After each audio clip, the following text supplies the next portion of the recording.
Bonjour chers élèves du ONG Aide Service Éducation. C'est la correction de votre évaluation que vous venez de faire tout à l'heure. Voilà. Je vais vous expliquer un peu comment est-ce qu'il fallait traiter ces exercices-là. Donc vous suivez au tableau. Bon. Exercice 1, on dit résoudre dans R. Vous avez 1, 9, facteur de x plus 2, le tout au carré, moins 2x plus 2, le tout au carré est égal à 0. Ici, il ne faut pas aller vite en besogne. Pourquoi? Parce que il y a une des formules que vous connaissiez, vous pouvez utiliser cette formule-là pour pouvoir faire cette démonstration-là. Voilà qu'il y a la formule qui est a carré moins b carré qui donne a moins b facteur de a plus b. C'est ce qu'il fallait utiliser pour faire cette opération-là. Mais avant de faire, je vois que 9 pardon, a un carré parfait. Son carré c'est 3 au carré. Donc j'écris 3 au carré, facteur de x plus 2, le tout au carré. Il y a une formule encore qui dit que a puissance n fois b puissance n est égal à a fois b, le tout à la puissance n.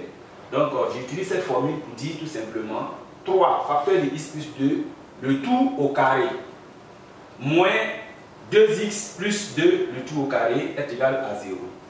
J'applique la formule que je viens de vous dire tout à l'heure, a carré moins b carré, dont la factorisation donne a moins b facteur de a plus b.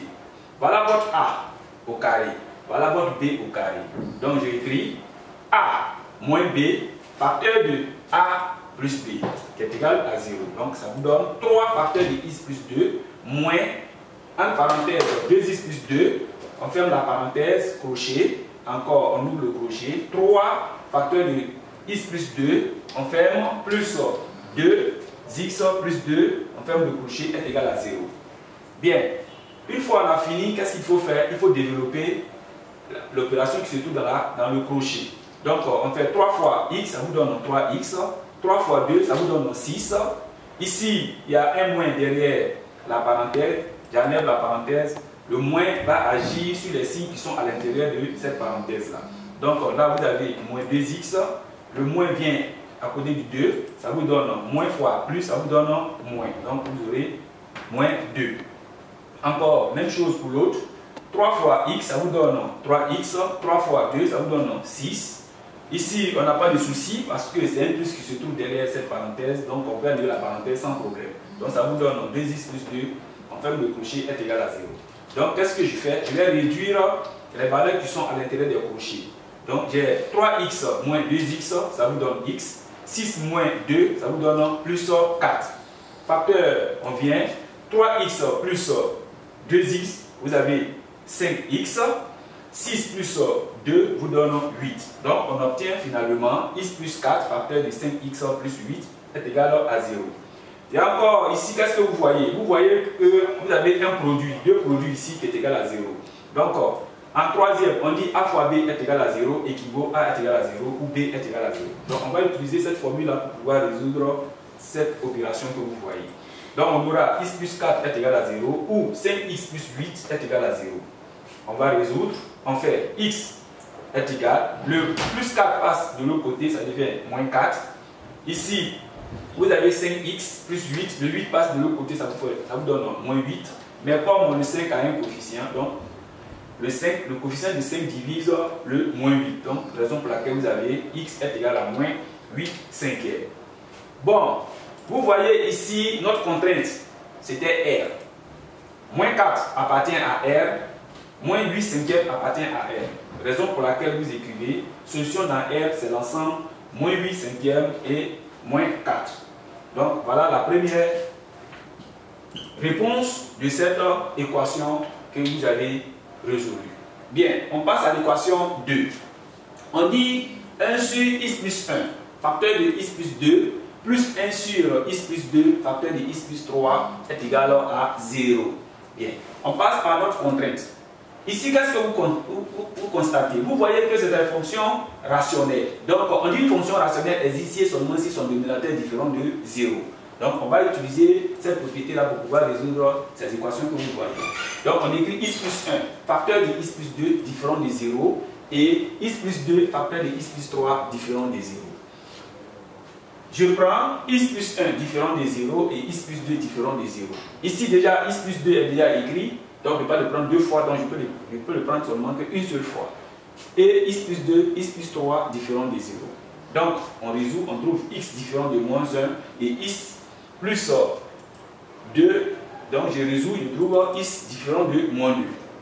Et x différent de moins 3. Donc finalement, vous voyez que les trois ensembles ne sont pas dedans, les trois éléments ne sont pas dans R. Donc j'écris x appartient à R privé de moins 1, moins 2, moins 3. Je passe maintenant à la résolution de cette équation. J'écris pour tout x appartient à R privé de moins 1, moins 2 et moins 3. On a 1 sur x plus 1, facteur de x plus 2, plus 1 sur x plus 2, facteur de x plus 3, est égal à 0. Qu'est-ce que je constate, chers amis? On constate que ici, les deux fractions n'ont pas le même dénominateur. Donc, qu'est-ce qu'il faut faire? On doit les rendre au même dénominateur. Je prends le dénominateur de cette opération, de la seconde opération, je le multiplie par le dénominateur de l'autre. Et même aussi pour l'autre, je le multiplie par le dénominateur de l'autre. Donc, j'obtiens finalement x plus 2, facteur de x plus 3, plus x plus 1, facteur de x plus 2, le tout sur x plus 1, facteur de x plus 2, le tout au carré, facteur de x plus 3. Pourquoi x plus 2, le tout au carré? Parce qu'on a déjà ici x plus 2, déjà ici x plus 2. Donc, elles vont se multiplier, raison pour laquelle vous voyez que ça donne x plus 2, le tout au carré. Lorsque vous avez une fraction à résoudre, dites-vous que le dénominateur est différent de 0, mais le numérateur peut être égal à 0. Donc, on laisse tomber le numérateur, et nous nous concentrons sur le dénominateur, le numérateur. Donc, raison pour laquelle vous voyez ici x plus 2, facteur de x plus 3, plus x plus 1, facteur de x plus 2 est égal à 0. Laissez tomber le dénominateur parce que c'est le dénominateur qui donne la contrainte. Donc, vous prenez uniquement que le numérateur au travailler. Qu'est-ce que vous voyez? Au lieu de développer, je vais perdre du temps. Donc, je regarde. Je vois bien qu'il y a x plus 2 qui se répète dans cette opération. Donc, je le mets en facteur, c'est-à-dire la factorisation. Donc, j'écris x plus 2, facteur de x plus 3, plus x plus 1, je ferme le crochet, est égal à 0. Bien. Qu'est-ce que je fais? Je garde toujours x plus 2. Je vais essayer de me débarrasser des parenthèses qui sont dans le crochet. Donc, ça me donne x plus 3 plus x plus 1. Je vais maintenant réduire. Je fais x plus x, ça vous donne 2x. J'ai 3 plus 1, ça vous donne 4. Donc, on obtient finalement x plus 2, facteur de 2x plus 4 est égal à 0. Bien. Toujours c'est le produit. Donc, je pose encore que x plus 2 est égal à 0 ou 2x plus 4 est égal à 0. Je viens, j'écris x est égal à moins 2 ou 2x moins 4 ou 2x est égal à moins 4. Qu'est-ce que je fais? Je prends x est égal à moins 4 sur 2 qui me donne moins 2. Mais regardez, vous voyez que moins 2 n'appartient pas à la contrainte parce qu'on a dit il est privé de R. Donc moins 2 n'appartient pas à cette contrainte-là. Dans ce cas, la solution dans R serait égale à ensemble vide. Voilà. On passe maintenant à l'équation 3. On dit x plus 3 sur 2 moins 4x moins 3 sur 3 est égal à 1 moins 5x moins 12, le tout sur 6. Bien. Toujours contrainte. Ici, qu'est-ce que vous constatez? Vous voyez que ces fractions, leurs dénominateurs sont des entiers. Donc, on n'a pas besoin de les résoudre. On peut dire tout simplement que la contrainte sur l'inconnu, c'est égal à R. On passe maintenant à la résolution de l'équation. J'écris pour tout x appartient à R. X plus 2 sur 2 moins 4x moins 3 sur 3 est égal à 1 moins 5x moins 12 sur 6. On remarque ici encore que les deux fractions n'ont pas le même dénominateur. Donc nous prenons le dénominateur commun comme peut-être 6. Mais si vous voulez aussi, vous pouvez prendre 3 multiplié par ça, tout ça, moins 2 multiplié par tout ça, le tout sur 6. Donc, si vous voyez qu'on n'a pas pu écrire ici, c'est parce qu'on ne peut pas voir cette colonne-là. Raison pour laquelle on a sauté cette étape-là. Voilà. Donc, en développant, j'ai fait 3 fois x, ça me donne 3x. 3 fois 9, ça fait 3 fois 3, et pardon, 3 fois 3, ça vous donne 9. Ici, moins 2 fois 4, ça vous donne moins 8x. Moins 2 multiplié par plus 3, ça vous donne plus 6. Le tout sur 6. On vient en égalité. 1 n'a pas de dénominateur, son dénominateur c'est 1. Donc on prend le dénominateur commun comme 6. Donc je multiplie par 6. Donc ça me donne 6 moins. Là, le moins comme il y a un moins ici, je dois mettre une parenthèse parce que après avoir levé la parenthèse, le moins va agir sur les signes qui sont à l'intérieur de cette parenthèse-là. Donc on obtient simplement 6 moins 5x plus 12. Parce que moins fois moins, ça vous donne 12, le tout sur 6. Qu'est-ce que j'obtiens maintenant? Je fais la réduction. Je vois 3x moins 8x vous donne moins 5x plus 9 plus 6, ça vous donne plus 15. Je viens ici, je fais moins 5. X, il est sûr, donc j'écris moins 5. 6 plus 12 vous donne 18, le tout sur 6. Je fais la règle que vous connaissiez, l'égalité A sur B est égal à C sur D. Vous connaissez déjà cette formule-là, donc j'ai fait 6 facteur de ça est égal à 6 facteur de ça. Mais j'ai 6. Je peux les simplifier, la raison pour laquelle vous voyez de cette façon. Donc j'obtiens moins 5x plus 12 est égal à moins 5x plus 18. Moins 5x plus 12 est égal à moins 5x plus 18. Qu'est-ce que je fais? Je vais regrouper les x, les inconnus. J'ai moins 5x. Le moins qui est ici, je le fais venir ici, ça me donne plus 5x. 18, lui, je le déplace, ça me donne moins 15. Mais moins 5x plus 5, moins 5x plus 5x vous donne 0x est égal à 3. On ne peut pas résoudre une équation et puis trouver 0x parce qu'il faut forcément trouver un inconnu. Donc, qu'est-ce que vous voyez? Je vois que ici, c'est une solution qu'on ne peut pas résoudre. Donc, solution dans R encore est égale à ensemble vide parce qu'on n'a pas pu obtenir une solution qu'on peut savoir si ça appartient à R ou pas. Donc, ici, solution dans R encore est égale à ensemble vide. Bien. Donc, chers amis, nous passons maintenant à l'exercice numéro 2. Là-bas, c'était la résolution des inéquations. L'inéquation 1.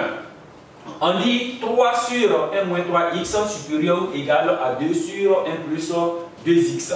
Je parle par la contrainte sur l'inconnu. La contrainte sur l'inconnu, c'est quoi? C'est toujours les mêmes choses que vous connaissez en salle de définition. Donc, j'ai fait 1 moins 3x différent de 0 et 1 plus 2x différent de 0. Je résous. Moins 3x différent de moins 1 passe de l'autre côté. 2x différent de moins 1 aussi. Donc, moins moins, ça fait plus. Donc, j'obtiens x différent de 1 tiers. Et de l'autre côté, x différent de moins 1 demi. Donc, x appartient à R privé de moins 1 demi et 3. Et 1 tiers, pardon. Résolution de l'inéquation. J'écris, pour tout x appartient à R privé de moins 1 demi, 1 tiers, on a 3 sur 1 moins 3x moins 2 sur 1 plus 2x. Qu'est-ce que j'ai fait? Supérieur ou égal à 0. Lui qui est ici, je l'ai amené dans le camp de 3 sur 1 moins 3x. En se déplaçant, il devient négatif, raison pour laquelle vous voyez ça de cette façon-là. Bien. Donc, qu'est-ce que je fais? Je vois que les deux fractions encore n'ont pas le même dénominateur.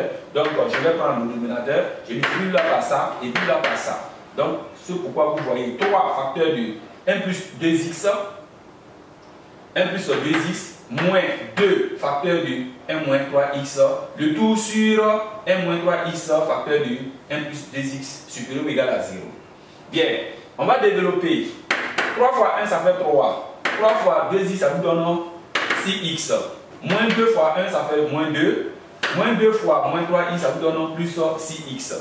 Donc, sur le dénominateur que vous voyez. Qu'est-ce que je fais? Je vais réduire encore ou bien additionner ceux qui sont même choses. Il y a 6x plus 6x, ça me donne 12x. 3 moins 2, ça vous donne plus 1. Donc, raison pour laquelle vous voyez 12x sur 1 moins 3x facteur de 1 plus 2x supérieur ou égal à 0. Ici, il s'agit d'une inéquation. Donc, je peux dire soit g de x est égal à 12x plus 1 sur 1 moins 3x facteur de 1 plus 2x. Je passe à un tableau de signes que vous voyez. Le tableau de signes, le 0 ici de 12 plus 12x plus 1, si je dis que 12x plus 1 est égal à 0, en faisant la résolution, je trouve x est égal à moins 1 douzième. Donc, on dit de faire du plus petit au plus grand. Donc, j'ai pris moins 1 demi, moins 1 douzième et puis 1 tiers. Voilà. Donc, qu'est-ce que je fais? Je vois maintenant, qu'est-ce qui a donné moins 1 demi? C'est 1 plus 2x. Qu'est-ce qui a donné 12x plus 1? C'est qu'est-ce qui a donné moins 1 douzième? C'est 12x plus 1. Qu'est-ce qui a donné 1 tiers? C'est 1 moins 3x. Bien. Donc, ici, il s'annule ici. Donc, on regarde le signe de A. On dit le signe de A est positif. Donc, signe de moins A, signe de A, signe de A, signe de A. Donc, on met moins, plus, plus, plus. Je viens ici. Qu'est-ce qui annule moins 1 douzième? C'est celui-là. Donc, x est positif, c'est-à-dire son coefficient est positif. Donc il s'annule ici, moins signe de A, moins signe de A. Donc moins, plus, plus. Voilà. Je viens ici, qu'est-ce qui annule 1 moins 3x? C'est 1 tiers. Vous voyez que le signe de cette expression est négatif. Donc, en dit quand c'est négatif, il faut prendre signe de A, signe de A, signe de A et puis signe de moins A. Donc, c'est ici normalement qui s'annule. Donc, ça me fait plus et moins. J'ai fini, qu'est-ce que je fais? Je fais moins fois moins. Ça me fait plus, fois plus, ça me fait plus. Plus fois moins, ça fait moins. Moins fois plus, ça fait moins. Plus fois plus, ça vous donne plus. Plus fois plus, ça fait plus. Fois moins, ça fait moins. Donc, vous voyez moins ici. Maintenant, qu'est-ce qu'on a dit dans notre inéquation? On a dit que cette partie-là est supérieure ou égale à 0. Donc, la partie positive que je dois regarder dans mon tableau des signes. C'est de moins l'infini à moins 1/2. J'ai ouvert parce que moins 1/2 n'est pas dedans, il est privé. Bien. Union, pourquoi est-ce que j'ai fermé à partir de moins 1/12? Parce que 1/12 est la solution de cette inéquation qui est là. Or, on a dit supérieur ou égal. Donc, supérieur ou égal, ici, il est dedans. Donc, on ferme par cet intervalle-là. Point virgule à 1 tiers. 1 tiers aussi n'est pas dans notre contrainte. Donc, c'est pourquoi c'est ouvert ici. Donc, chers amis, voilà un peu ce que vous deviez remarquer au niveau de notre évaluation que nous avions vue. Voilà. Et il reste une dernière partie, mais cette partie-là, c'est pas trop grave parce que c'était juste pour voir un peu votre esprit sur ce que nous sommes en train de faire, si vous avez compris ou pas. Donc, nous allons nous laisser et puis peut-être les jours à venir, on fera encore d'autres exercices que vous verrez. Donc, bonne journée à vous et puis portez-vous bien. Merci.